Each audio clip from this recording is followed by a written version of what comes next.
యేసును నమ్ముకోవడంలో ఉన్న సమస్య ఏమిటి? మీకు ఏం కానిది చెప్పాడు, మీకు ఏం అపకారం చేశాడు? క్రీస్తు మాటలలో మీకు బాధ కలిగించేది ఏముంది? మంచి చెబుతున్నాడు, నమ్మండి మీకు భవిష్యత్తు ఇస్తాను అంటున్నాడు. నేను తప్పు చేయమని చెప్పలేదే, మంచిగా బ్రతకమన్నాడు. ఆయన చెప్పిన మాటల్లో దీనిని బట్టి మేము దేవుణ్ణి నమ్ముకోవట్లేదు అనడానికి ఒక్క మాట చెప్పండి. యేసుక్రీస్తు గారు చేసిన బోధలలో ఇదిగో ఆయన చెప్పిన ఈ మాటను బట్టే మేము ఆయన నమ్ముకోవట్లేదు అని ఒక్క మాట చెప్పండి. చెప్పలేరండి ప్రపంచంలో. ఎందుకో తెలుసా? ఎవరిని బాధ పెట్టే మాట ఆయన ఎప్పుడు మాట్లాడలేదు. ఎందుకు మాట్లాడలేదు తెలుసా? ఆయన దేవుడు కాబట్టి ఇప్పుడు మాట్లాడలేదు.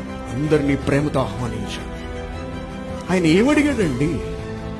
నా యందు విశ్వాసం ఉంచండి, సరిపోతుంది, మిగిలింది నేను చూసుకుంటాను. ఇంత భరోసా ఇచ్చిన దేవుడు ఎవరండి ఈ ప్రపంచంలో? ఇంత భరోసా, ఇంత నమ్మకాన్ని కలిగించిన దేవుడు ఎవరండి? మరణించి తిరిగి లేచి చూపించిన దేవుడు ఎవరండి ప్రపంచంలో? ఎవరున్నారు చెప్పండి? ప్రశ్నిస్తున్నావు చెప్పండి.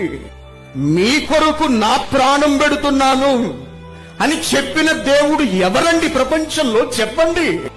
కోపం తరగట్లేదు. ఎవరెల్లో నమ్ముకున్న వాడి మీద కోపం లేదు. ప్రపంచంలో ప్రతి మనిషి విశ్వసించవలసిన దేవుడు యేసుక్రీస్తు. ప్రపంచంలో ప్రతి మనిషి విశ్వసించవలసిన ఏకైక గ్రంథము బైబిల్. గర్వపడండి బైబిల్ కలిగి ఉన్నందుకు.